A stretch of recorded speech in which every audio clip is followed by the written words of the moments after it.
Good morning, ELA support. This week's lesson is on making inferences. Why do we make inferences? These are, we use background clues from the story and their own background knowledge to figure out something that goes beyond the author's words. So basically, what we're going to be doing is you take clues from the text, and then you have background knowledge, and then you make an inference. Inferences, another word for those are educated guesses. Okay, so you need to think about the world and the setting that your characters are living in and think about what makes sense for this situation.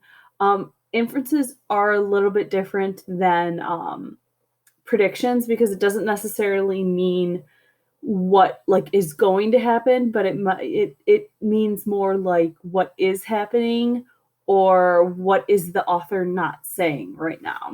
So here's some sentence frames that'll help you get started when you write um, an inference. So based on what the character said, I can tell that he or she feels. Okay, that's a very surface level inference. I want to stay away from those. That's something I would expect maybe an elementary school kid to be able to do is, when, you know,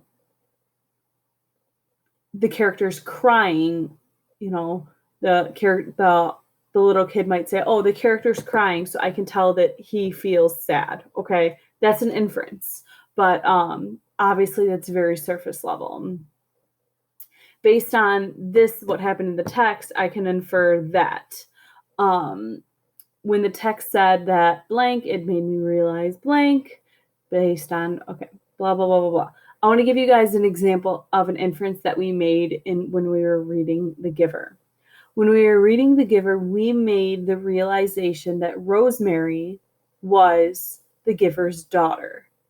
And it wasn't really directly stated, and forgive me if it actually was, but we made that realization before it was directly stated. That was an inference.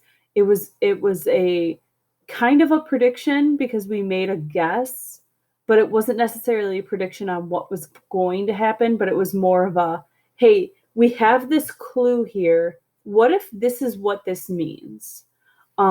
So based on where you're at in your book right now, since we've been reading it for 4 weeks now, you guys should have enough background knowledge on your characters, on your